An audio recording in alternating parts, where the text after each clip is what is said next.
So YouTube, well,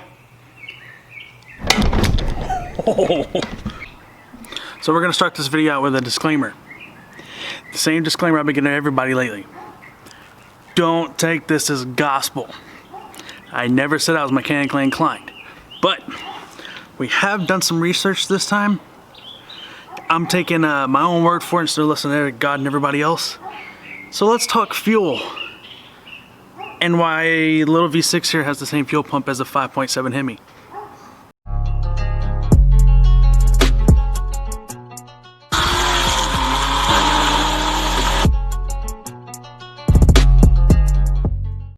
Okay, so as I stated in the last video, we figured out that the duty cycle was extremely high the last time this thing went tuning. The duty cycle was apparently at 97%. Thought we may need a new injector, talked to Ripp, talked to Bailey's, talked to a couple of old school guys. I'm running 60-pound injectors on this car, which ironically enough are bigger than stock Hellcat injectors. With that being said, it should be pretty obvious I don't run Hellcat power yet.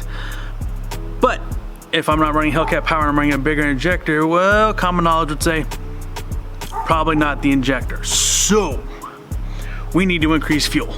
And what's the best way to do that? Well, I thought, let's start looking at stock fuel pumps, okay? And in that knowledge, I was talking with Bailey's, and me and Chris kind of went, hey, you might want to look at 4 innovation. You may want to look at a double pump system, and a return, a fuel pressure regulator, blah, blah, blah, all kinds of extra just nonsense. And I'm not here saying like it's nonsense as in he doesn't know what he's talking about. It's nonsense in the fact that, well, without doing a little bit of research first, I would have cost myself a lot of money. So, RT guys, if you don't want to hear this, just now's the time to just close your ears. The fuel pump that's in this car is the same one out of the RT. It's the same one out of the RT Shaker. It's the same one out of the 5.7. It's the same one out of the regular Hemi. I don't know how many more times I can say it. It's the same damn thing. Okay. Now we're gonna get into some science. Now let's talk a little bit of Hemi Science real quick. So, adding a blower to your 5.7, 6.1, or 6.4 Hemi isn't just a matter of bolting on a product we're going to talk about in a second. You still need to support the extra power with a larger injector. Now, I want you to hear these numbers of the injectors we're talking about here. A stock 5.7 liter injector is rated at 35 pounds per hour at 60 psi, while the Hellcat injector is rated at 57 pounds at 60 psi. Keep in mind, I'm running 60s on here, so we're literally running a 3 pound more an hour injector than a Hellcat on a V6. Anyway, and the injectors for the Scat Pack, the 6.4, for those of you who are, you know, very clerical, administrative, and, you know, tear my videos apart, shout out to Stay Humble. They are 44 pounds at 60 psi as well. So what I'm getting at there is I am obviously running enough injector. Now, the thing that I was looking at was I wanted to see if, hey, maybe I could go to a 5.7, you know, that thing is running 2.1 more liters than I am. I mean, it could be a bigger fuel. No, it's not. It's the exact same fuel pump. Exact same sending unit, the exact same electrical pump, the exact same fuel pressure regulator. It's the exact same fuel system. It's feeding into, you know, just more injectors. Shocker, who would have guessed? So I looked into the next best. I started looking to the 6.4s, and I was going through the Hellcat forums, and a lot of those guys like the 2015 and 2016 392 fuel pumps. So I started looking at those, and I was finding quite a few of them.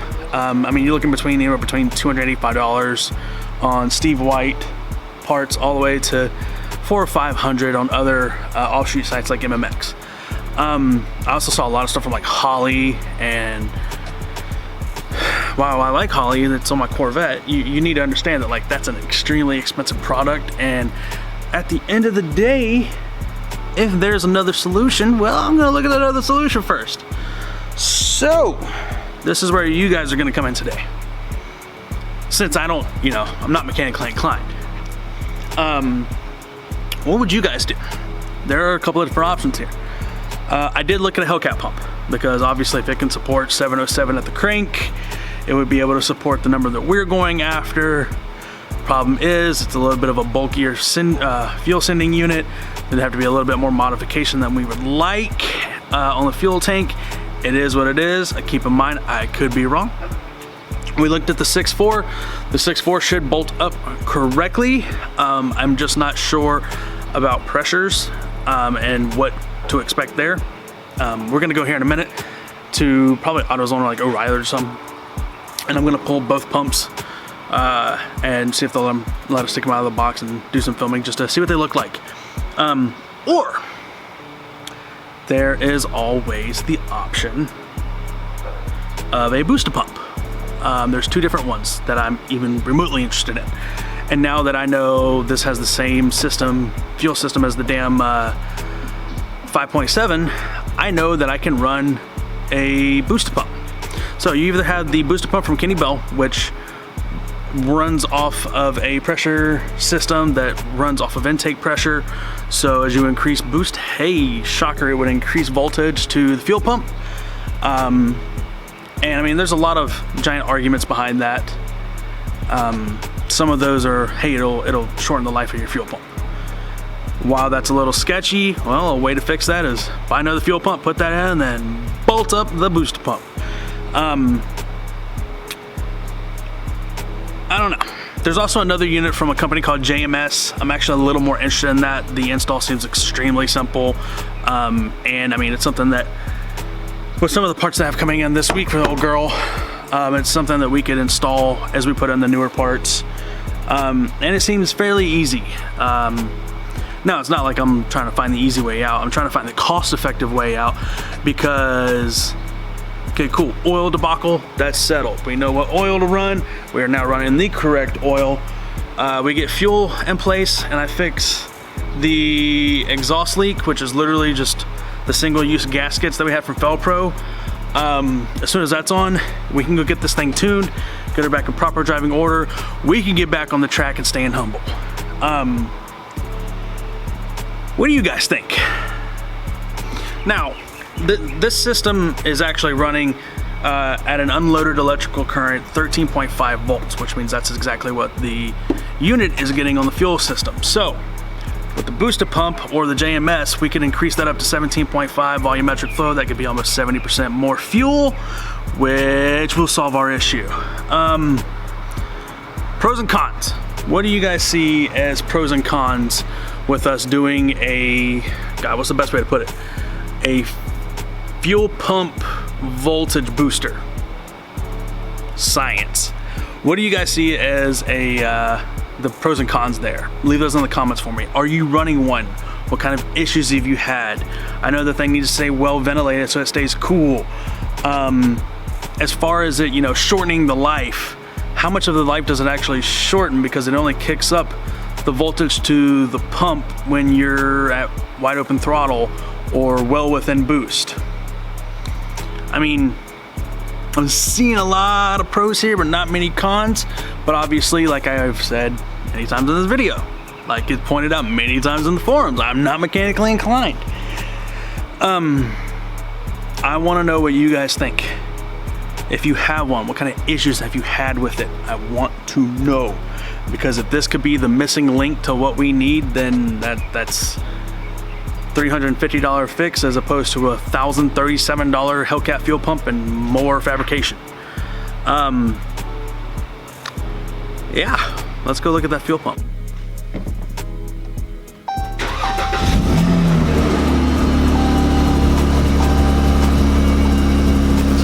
Yeah, you see? You finally see? I did some driving. We moved that needle a little bit. We're averaging right now 15.5, and I'm staying below 3,000 RPM, which, let me tell you, below 3,000 RPM in this car is boring as hell. I don't know how you guys that aren't boosted do it. Intake temp right now is 78. We're gonna go ahead and turn that down. Coolant 4 trans stays 82. Shout out to Bill Shirt Paramount. Oil temp Oil pressure, that's what we want to watch. So that's already dropped, this is already good. It's literally, for those of you who keep messaging me asking, it literally takes that long. You don't gotta sit in the car for 20 minutes or have it running and wasting fuel. It literally takes that long. Let's hit the road. Now, I know some of you actually brought this up last time, so we're gonna keep it going real quick. We're gonna click this. We're gonna put old girl into, take off the brake.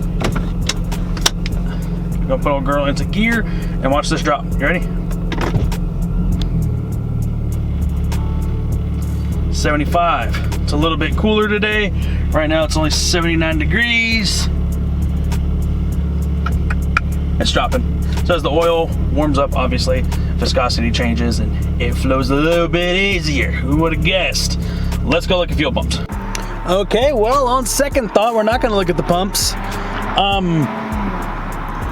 I mean, look into it if you want to. I've been to 2 O'Reilly's, I've been to 2 AutoZones, and both of them, I mean, they were either both special order. The only AutoZone that had both, literally the guy was like, you can't take those out of the box. Okay, no problem. He also asked me if the fuel sender unit was for an automatic or manual, so that tells me everything I need to know. Again, I'm not mechanically inclined for like the 6th time in this video, but yeah, I'm gonna leave that alone. But on your own accord, look at that. They are the same fitting. I think one flows at a higher rate. Obviously, that would be the 392 since the 5.7 and the 3.6 both share the same fuel sending unit. Yeah, so we're gonna leave it at that today. Short and sweet and to the point. Obviously, I've got a little more research to do, and I'm pretty sure there's a few of you who watch my videos religiously. Thank you, who are gonna correct me in the comments if I'm wrong on something. But from what I can tell, from what I can see, and obviously I'm going to look and talk to Ripp, and I'm going to talk to a couple of other people I trust and see what they think of the JMS or the Kenny Bell Booster Pump. But from what I can see, where that runs off of its own sensor detecting boost in the intake, it only increases the voltage to the fuel pump under wide open throttle or in boost. Kind of see that as a pretty easy fix, almost too easy. And as we know with this car, dumb shit can and will go wrong. It's all part of race car life though, right? Trying to stay humble over here. All right, guys, simple today. If you have a booster pump, if you've ever dealt with any kind of fuel pump, voltage booster, give me the pros and cons. Be 100% with me. If it's a stupid ass idea, that's a nice ass Z06. If it was a stupid ass idea, tell me it's a stupid ass idea, and then give me a better solution. Hey, don't just critique, let's all be fast. I appreciate each and every one of you. Like, share, please consider subscribing. Stay savage.